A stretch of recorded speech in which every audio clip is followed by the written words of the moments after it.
به بلدة ميتا كذلك الخروج كذبت قبلهم قوم نوح وأصحاب الرس وثمود وعاد وفرعون وإخوان لوط وأصحاب الأيكة وقوم تبع كل كذب الرسل فحق وعيد أفعينا بالخلق الأول بل هم في لبس من خلق جديد وقال تعالى في موضع آخر الله الذي خلقكم من ضعف ثم جعل من بعد ضعف قوة ضعفا وشيبا يخلق ما يشاء وهو العليم القدير رب اشرح لي صدري ويسر لي امري واحلل عقدة من لساني يفقهوا قولي رب زدني علما اللهم رب زدني علما. حاضرین جمعہ، معزز و مکرم بڑے بزرگوں، نوجوان ساتھیوں اور عزیز بچوں، تمام کسی کی تعریف، توصیف، بڑائی، بزرگی، حمد و کبریائی اس وحدہ لا شریک کے خالق کائنات، مالک ارض و سما کے لیے لائق و سزاوار ہیں، جو بنے تنہا ہمارا خالق و مالک، رازق اور پالنہار ہے. بعد درود و سلام کا نذرانہ پیش کرتے ہیں تمام انبیاء کرام، بالخصوص شافی محشر، فاقی کوثر، جناب آمینہ کے لال حضرت محمد صلی اللہ علیہ وسلم پر، جن کی بے انتہا محنتوں، مشقتوں، کوششوں کا یہ ثمرہ اور فضل رہا کہ اسلام ہم تک پہنچا اور تمام حضرات مسلمان کہلائے. حضرات ارانی، آج کے اس خطبہ جمعہ کی جس موضوع کے تحت چند باتیں آپ کے سامنے آنے کی جائیں گی، وہ موضوع ہے اسلامی معاشرہ میں نوجوانوں کا کردار. محترم سامعین کرام، معاشرہ، سماج، سوسائٹی یہ ہم انسانوں سے مل کر بنتا ہے. جب ہم یہ کہتے ہیں کہ معاشرہ بگڑ گیا ہے، معاشرے کے اندر برائیاں پھیل رہی ہیں، یا معاشرہ خراب ہو گیا ہے، تو گویا کہ ہم یہ کہہ رہے ہوتے ہیں کہ معاشرہ نہیں بلکہ ہم خود بگڑ گئے ہیں. معاشرے میں نہیں بلکہ ہمارے اندر برائیاں عام ہو چکی ہیں. سب سے پہلے ہم اگر غور کریں جو ہمارا موضوع ہے اصلاح معاشرہ میں نوجوانوں کا کردار. اصلاح معاشرہ ظاہر سی بات ہے، یہاں پر ایک سوال یہ ہو سکتا تھا کہ نوجوانوں کا کردار یہ کیوں کہا گیا؟ یہ بھی تو کہا جا سکتا تھا کہ اسلامی معاشرہ میں انسانوں کا کردار، لیکن یہاں پر نوجوانوں کو ہائی لائٹ کیوں کیا گیا؟ وہ اس بنا پر کہ نوجوان جو ہوتا ہے وہ ریڑھ کی ہڈی ہوتا ہے. کسی بھی قوم کے اندر اگر ترقی آتی ہے تو وہ اس کے نوجوانوں کے ذریعے سے آتی ہے. ظاہر سی بات یہ ہے کہ ہم اس بات کا انکار نہیں کرتے کہ اس میں بڑے بزرگوں کی قربانیاں شامل نہیں ہیں. یقیناً کسی معاشرے کے اندر، کسی سماج اور سوسائٹی کے اندر غور کیا جائے تو اس میں بڑے لوگ، دراز لوگ جن کے اپنے تجربے ہوتے ہیں اس کے اندر شامل ہوتے ہیں، لیکن نوجوان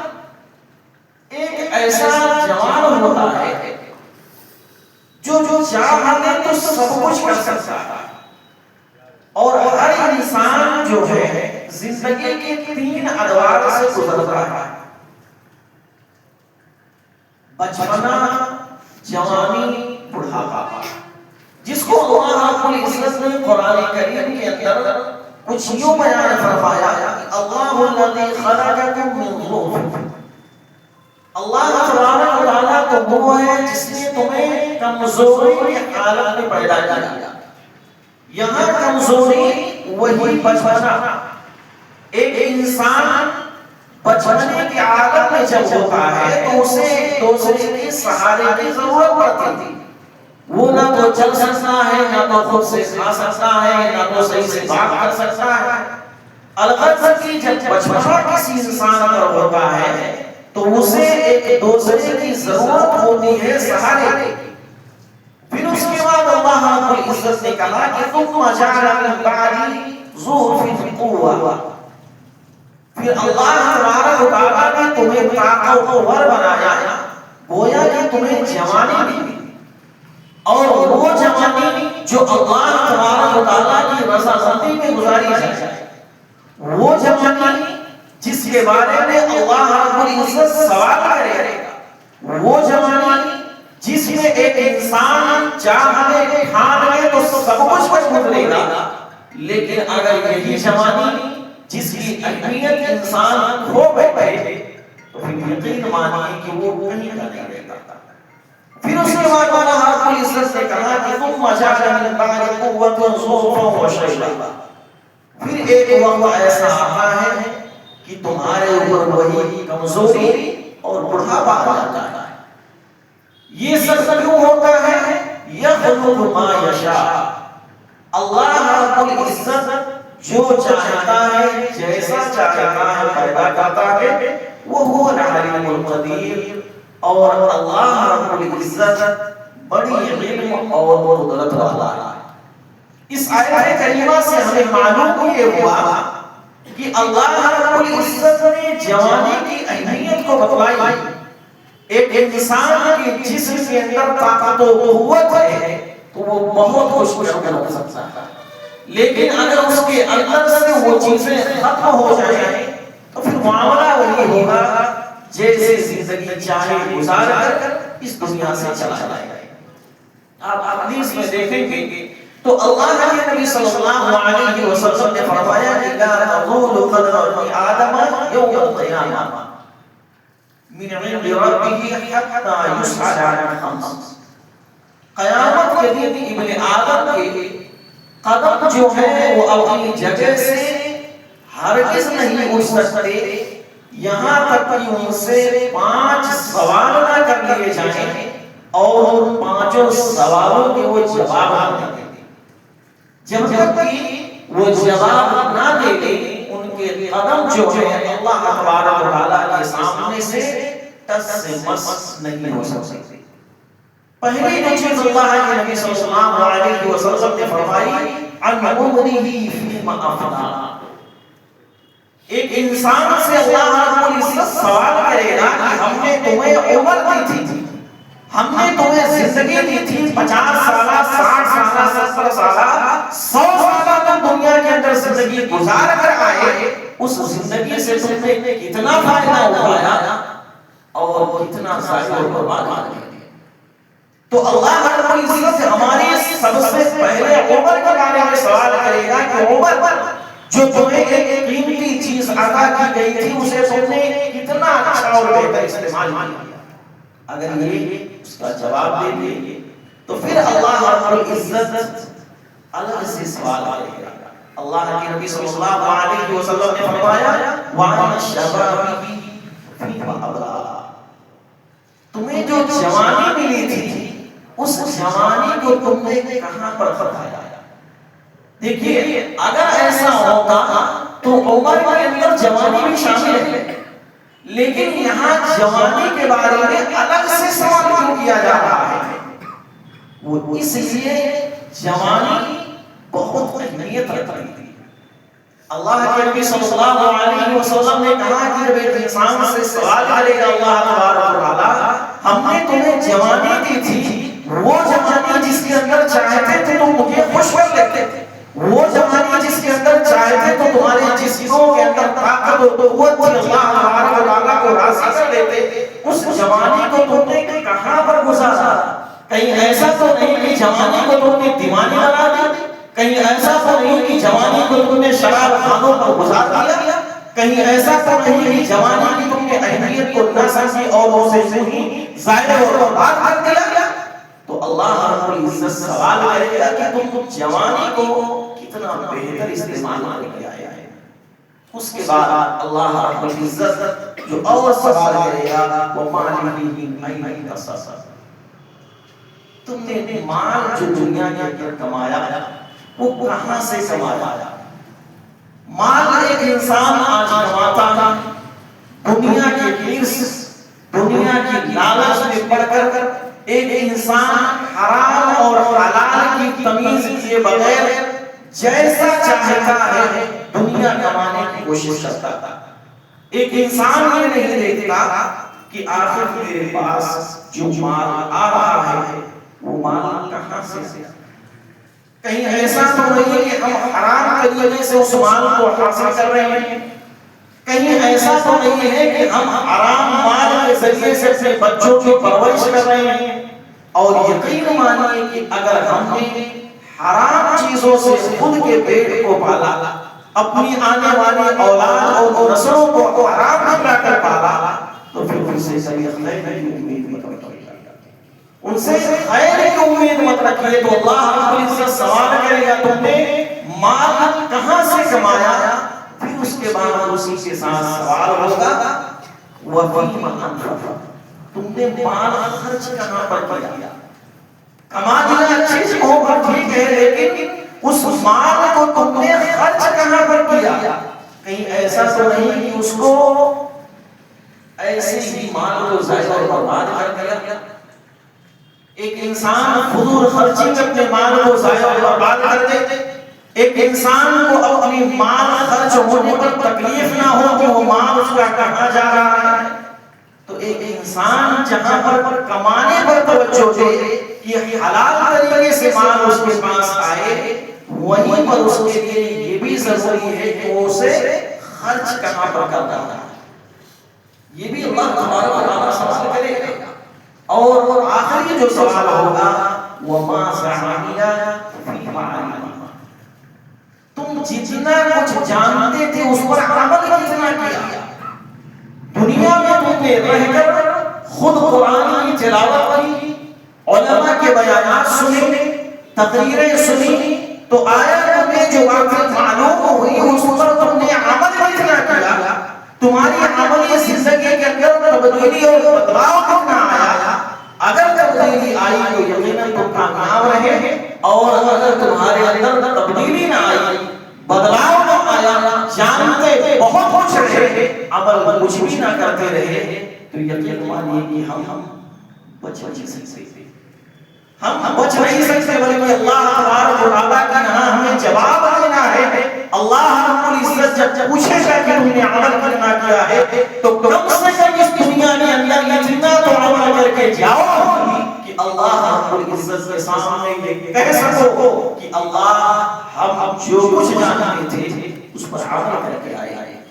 اللہ ہم نے اپنی جوانی کو، ہم نے اپنی زندگی کو تیری رضامندی کی خاطر گزاری ہے، اور اللہ تبارک و تعالیٰ ہم جو کچھ کر کے آئے ہیں اس دنیا کے اندر جو کرتے تھے، ہماری سوچ فکر اور ہمارا خیال یہ ہوتا کہ یقیناً اللہ تبارک و تعالیٰ ہمیں اس کا اجر اور بدلہ دے گا۔ اس کے بعد دیکھیے آج جمعہ کا دن ہے، جمعہ کے دن سورہ کہف پڑھنے کی فضیلت آئی۔ فضیلت بیان کی گئی کہ اگر کوئی شخص سورہ کہف کی تلاوت کرتا ہے جمعہ کے دن، تو اللہ تبارک و تعالیٰ ایک جمعہ سے دوسرے جمعہ تک اسے نور عطا کرتا ہے۔ ہمیں امید ہے کہ ہم پڑھے ہوں گے، اور اگر نہیں پڑھے ہیں تو انشاءاللہ پڑھنے کی کوشش کریں گے۔ جب ہم سورہ کہف پڑھیں گے نا، تو اس میں اللہ تبارک و تعالیٰ نے کچھ نوجوانوں کا ذکر کیا اور ان کے واقعے کو بتلایا۔ اس واقعے سے ہمیں بتلانا یہ مقصد ہے کہ کہ ایک جوان اور اس کی نوجوانی کی جو زندگی ہوئی ہے وہ کتنی اہمیت کی حامل ہوئی ہے۔ اللہ رب العزت نے فرمایا انہا نقص علیک نبأهم بالحق، اے نبی صلی اللہ علیہ وسلم ہم تمہیں ایسے کچھ لوگوں کے واقعات بتلا رہے ہیں، کچھ ایسے لوگوں کے بارے میں ہم تمہیں بتلا رہے ہیں، انہم فتیہ، وہ چند نوجوان تھے، آمنوا بربہم، جو اپنے رب پر ایمان لائے، وزدناہم ہدی، اور ہم نے ان کی ہدایت میں اضافہ کیا۔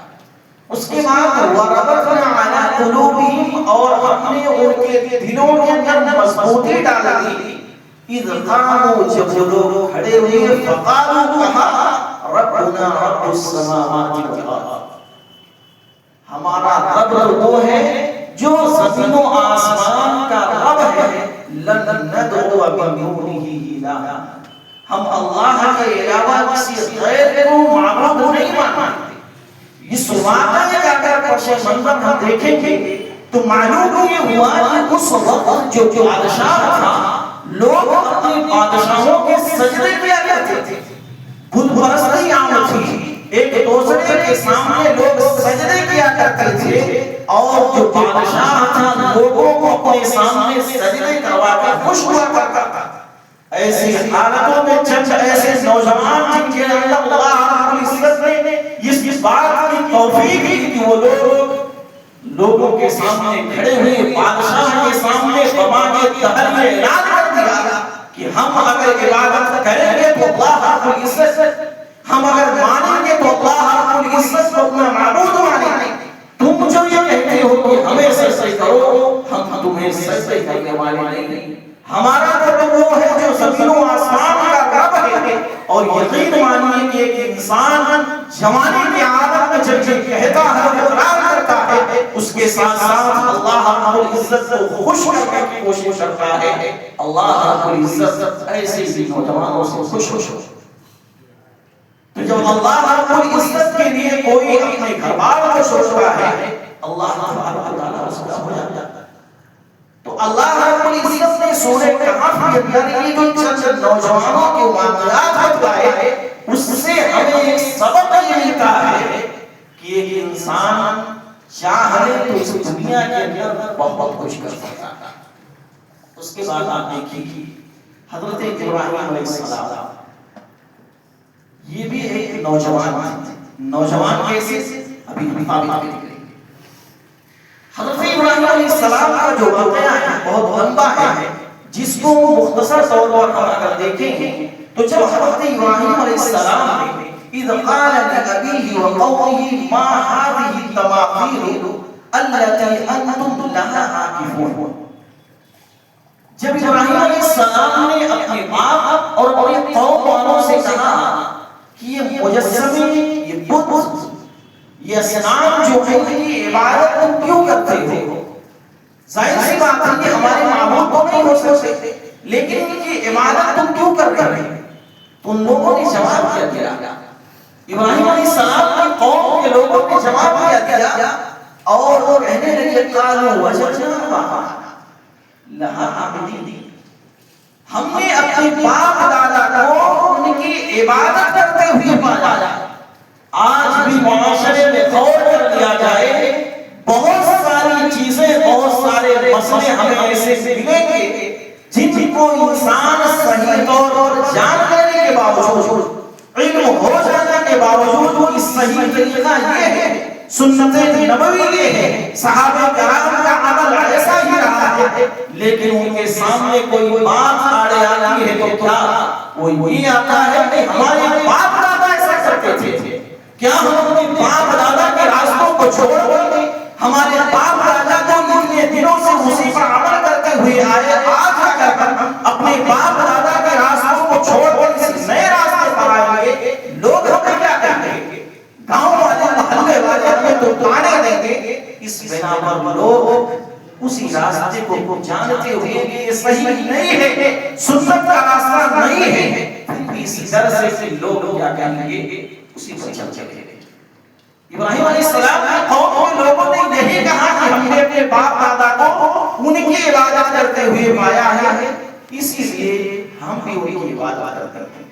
پھر دیکھیے ابراہیم علیہ السلام نے کیا کہا، قال لقد کنتم انتم وآباؤکم فی ضلال مبین، تحقیق تم اور تمہارے باپ دادا تم سارے کے سارے لوگ ضلال گمراہی میں، کھلی ہوئی گمراہی میں۔ واقعہ کچھ یوں ہوتا ہے، آگے بڑھتے ہیں، ایک وقت ایسا آتا ہے کہ ابراہیم علیہ السلام بت کھانے میں جاتے ہیں، سارے بتوں کو توڑ دیتے ہیں۔ میں مختصر بیان کر رہا ہوں، میرا مقصد جو آنا ہے، بتوں کو جب توڑ دیا جاتا ہے، لوگ جب واپس پلٹ کر دیکھتے ہیں کہ ہمارے بتوں کی جو حالت اور بت بنائی گئی ہے، اس کو کس نے کیا ہے؟ انہی میں سے کچھ لوگ کھڑے ہوتے ہیں اور کیا کہتے ہیں، قالوا سمعنا فتى يذكرهم يقال له ابراہیم۔ یہاں پر دیکھیے کیا کہا ہے، قالوا سمعنا فتى، ہم نے سنا ہے ایک نوجوان ہے جو ہمارے معبودوں کو برا بھلا کہتا ہے، ہمارے معبودوں کا ذکر وہ کرتا ہے، يقال له ابراہیم، اور اس کا نام ابراہیم ہے۔ تو معلوم یہ ہوا کہ ابراہیم علیہ السلام بھی نوجوان تھے اور جوانے کے عالم میں توحید کا جو اتنا بڑا کام حضرت ابراہیم علیہ السلام نے کیا، جو رہتی تھی دنیا تک حضرت ابراہیم علیہ السلام کے واقعات کو پڑھا جائے۔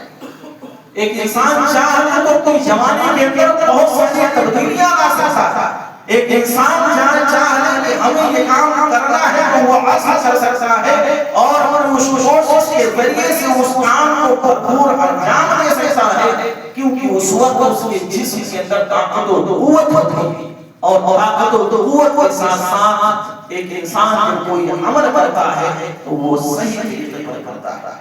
اسی طرح سے آج دیکھا جائے ہمارے جو نوجوان ہیں ان کی زندگی کا کوئی مقصد نہیں، ہم نے یہ سمجھ لیا ہے کمانا، کھانا، زندگی گزارنا اور ایسے ہی ہماری موت ہو جائے، مر جانا، یہی ہماری زندگی۔ ہماری زندگی کا مقصد یہ نہیں، ہماری زندگی کا مقصد اللہ رب العزت نے بتلا دیا ہے کہ ہم نے تمہیں دنیا کے اندر کس لیے پیدا کیا، اس لیے کہ تمہیں عبادت کرو۔ اللہ رب العزت کی عبادت اور بندگی کی جائے، اور اگر غور کیا جائے تو ایک انسان کو، ایک نوجوان کو آج وقت کی اہمیت نہیں ہے، وقت کی قدر نہیں ہے، وقت جو ہمیں ملا ہے کہ اس وقت کو غنیمت سمجھتے ہوئے اللہ رب العزت کی عبادت کر لیا جائے، اللہ تبارک و تعالیٰ کو خوش کر دیا جائے، اس کی ہمیں فکر نہیں ہوگی۔ اگر ہم تاریخ میں دیکھیں تو ہمیں جتنے بھی سبق ملیں گے، جتنے بھی قصے ملیں گے، واقعات ملیں گے، اس میں چند نوجوان ہی تھے جنہوں نے بڑی بڑی تبدیلیاں کی۔ آپ دیکھیے حضرت ابوبکر صدیق رضی اللہ تعالیٰ عنہ 37 سال کی عمر میں کتنی بڑی تبدیلی لاتے ہیں۔ آپ دیکھیے حضرت بلال رضی اللہ تعالیٰ عنہ، اور اسی طرح سے اگر آپ دیکھنا چاہتے ہیں تو آپ دیکھیے کہ ایسے صحابہ کرام، زید بن حارثہ جو کہ غلام تھے جن کی عمر 16 سال تھی، ایسی حالتوں میں تبدیلی آئی ہی نہیں ہے۔ لیکن شرط ہے کہ ایک انسان کوشش کرے، اور کھانے میں اگر ہم حق پر ہیں تو ہمارے سامنے باطل کسی بھی انداز میں آ جائے ہم اس سے لڑنے کے لیے تیار ہیں، اور باطل کے ساتھ ہم سمجھوتا کرنے کے لیے تیار نہیں ہو سکتے۔ اسی طرح سے آپ دیکھیے حضرت عبد الرحمن بن عوف، کون نہیں جانتا ہے ان کا مختصر واقعہ اگر دیکھیں، جب مکہ سے ہجرت کر کے مدینہ جاتے ہیں اور مکے کی جب بارڈر پر پہنچتے ہیں تو مکے کے لوگ کہتے ہیں کہ دیکھو یہ جو تم مال اپنے ساتھ لے کر جا رہے ہو نا، یہ ہمارے ساتھ بازار میں، ہماری مارکیٹ میں رہ کر تم نے مال کو کمایا، آج تم مکہ سے ہجرت کر کے مدینہ جا رہے ہو، لہذا اس مال کو تم یہیں پر چھوڑ کر جاؤ، تمہیں مال لے جانے کی ضرورت نہیں، ہم تمہیں مال نہیں لے جانے دیتے۔ کہا ٹھیک ہے، مال نہیں لے جانے دیتے تو ٹھیک ہے، مال کو چھوڑ دیتے، بیوی بچوں کو چھوڑ دیا، خالی ہاتھ اللہ کے نبی صلی اللہ علیہ وسلم کے سامنے موجود۔ اللہ کے نبی صلی اللہ علیہ وسلم پوچھتے ہیں تو رحمان کیسے آنا ہوا؟ کہتے اللہ کے نبی گھر بار بیوی بچے کے مال دولت ساری چیزوں کو لوٹا کر قدموں میں ایمان کو بچا چاہتا ہوا. اللہ کے نبی اگر آپ کے سامنے حاضر ہوں تو میں اپنے ایمان کے بارے میں فکر مند ہوں. مجھے اس بات کا خدشہ ہے کہیں میرا ایمان خطرے میں نہ پڑ جائے. میں اپنے ایمان کو بچا کر آپ کے قدموں میں حاضر ہو گیا ہوں. اللہ کے نبی نے مجھے مال و دولت کی کمی نہیں اور مجھے مال و دولت نہیں چاہیے. بس مجھے اس بات کی فکر ہے کہ میرا ایمان جو ہے وہ صحیح سلامت رہے. باقی اللہ کے نبی صلی اللہ علیہ وسلم نے سعد بن عبید کون کا ساتھی بنایا. وہ بھی کیسے انصار ہوا کرتے تھے جو ہجرت کر کے لوگ جاتے تھے کیسے مدد کرتے تھے. آپ دیکھیے سعد بن عبید نے کہا عبد الرحمن تم میرے بھائی ہو, تم میرے دینی بھائی ہو. میرے پاس جتنی مال جتنی پراپرٹی ہے میں اس کے دو حصے کرتا ہوں. ایک حصے آپ رکھ لیجیے, ایک حصے میرے. میرے پاس فلاں باغ ہے, میں فلاں باغ کے نام کرنا چاہتا ہوں. یہاں تک کہ میری نکاح میں کئی بیویاں ہیں. آپ انہیں میں سے کسی چاچا پسند کر لیں, میں انہیں طلاق دے دیتا ہوں. عدت پوری کرنے کے بعد ان سے نکاح کر لینا. عبد الرحمن بن عوف کیا کہتے تھے میرے بھائی آپ کی یہ جو مال دولت ہے آپ کو مبارک ہو. ہم مال اور دولت کو اکٹھا کرنے نہیں آئے بلکہ آپ صرف ایک کام کریے کہ مجھے صرف اتنا بتلا دیجیے بازار کا راستہ, مارکیٹ کا راستہ بتلا دیجیے. یہ ہمارے لیے کافی ہے. بازار میں جا کر آپ خود کا کاروبار کرتے ہیں اور ایک وقت ایسا آتا ہے کہ مدینہ میں سب سے بڑے تاجر اور بزنس مین کے نام سے جانا جاتا ہے. کیسے یہ ایمان کی خاطر اپنے گھر بار کو چھوڑا. اللہ رب العزت نے دنیا کی مال و دولت ان کے قلبوں میں ڈالا. اور اسی طرح سے آپ دیکھ لیجئے خالد بن ولید اور دوسرے جو واقعات آپ دیکھیں کہ جس میں نوجوانوں کا جو ذکر ملتا ہے. خالد بن ولید کے بارے میں آتا ہے کہ اہل فارس اور روم جیسے لوگ جو تھے بڑی بڑی فوج اور لشکر جب جنگ پوری شباب پر ہوتی تھی, اگر جنگ کے اندر کھڑے ہو کر صرف کہہ دیتے تھے میں خالد بن ولید ہوں تو یقین مانیے کہ بڑے بڑے لشکر اور فوجوں کے جو پیر کانپ جاتے تھے, پیر ہل جایا کرتے تھے. اور ایسے ہی نہیں کہ اللہ کے نبی صلی اللہ علیہ وسلم نے 17 سال 18 سال کی عمر میں حضرت اسامہ بن زید کو فوج کا کمانڈر بنا کر بھیجا. فوج کا کمانڈر بنایا 18 سال کی عمر میں. آج تو ہم 18 سال کی عمر کے بچے کو کہتے ہیں کھیلنے اور کھانے کی زندگی. ایسی حالتوں میں ہم اس قوم کے نوجوان ہیں جس قوم کے اندر برائی اگر سامنے آئی تو لوگوں نے اسے سامنے کے سامنے اور سارے لوگوں کے سامنے اعلان کیا کہ یہ غلط ہے. اگر کوئی طریقہ ایسا آیا جو طریقہ سنت نبوی کے خلاف تھا تو سارے لوگوں نے کہا کہ یہ راستہ اور یہ طریقہ غلط ہے. آج ہمارا نوجوان دنیا کی خواہش میں پڑا ہے, دنیا کی مال و محبت پر پڑا ہوا ہے. یقین مانیے کہ دنیا کسی کے ساتھ وفائی کرنے والی نہیں. اگر اس دنیا نے کسی کے ساتھ وفا کیا ہوتا تو قارون آپ کو دیکھ لو, قارون کے پاس کتنے مال دولت تھے, جب گیا تو کیا کیا گیا, کچھ نہیں. خلاصے کلام کے نام نکلتا ہے جو وہ یہ کہ اللہ رب العزت نے جو ہمیں جوانی دی ہے اس جوانی کی قدر کریں. اس جوانی میں اللہ تبارک و تعالیٰ کی عبادت کرنے کی کوشش کریں. اس جوانی میں اپنے آپ کو مسجدوں سے جوڑنے کی کوشش کریں. اس جوانی میں اللہ رب العزت کی عبادت کرتے ہیں نا, اللہ رب العزت خوش ہوتا ہے کہ میرا فلاں بندہ جس کے ہاتھ اور پاؤں اور قدموں کے اندر طاقت اور قوت ہے اس کے باوجود سامنے آ کر گر رہا ہے, سجدے کر رہا ہے. اگر وہ چاہتا ہے تو اسے نہ بھی کرتا. تو یقین مانیے یہ جوانی بہت قیمتی ہے اور ہم نے اگر اپنی جوانی کو اہمیت نہ دی اور اس کو غنیمت نہ سمجھا, ہو سکتا ہے یہ جوانی ہمارے ہاتھ سے چھن جائے اور وہ وقت آئے کہ جب ہم بہت کچھ کرنا چاہیں, بہت کوشش کریں, لیکن جب ہمارے ہاتھ پاؤں میں جواب آئے. آخر میں اللہ رب العزت سے دعا کریں گے کہ کہ اللہ تبارک و تعالیٰ آج کے اس خطبہ جمعہ میں جو کچھ بھی باتیں ہم نے سنی ہیں اللہ تبارک و تعالیٰ تمام باتوں پر عمل کرنے کی توفیق عطا فرما. اللہ رب العزت ہم سے جو کوئی غلطیاں کوتاہیاں ہوتی ہیں اللہ ہماری غلطیوں کو معاف فرما. اللہ رب العزت ہم تمام لوگوں کو زیادہ سے زیادہ اچھے اعمال کرنے کی توفیق عطا فرما. اللہ رب العزت ہم تمام لوگوں کو پنجاب کا قاضی بنا دے. اللہ رب العزت نمازوں کی محبت ہمارے دلوں میں ڈال دے. آمین. وآخر دعوانا ان الحمدللہ رب العالمین.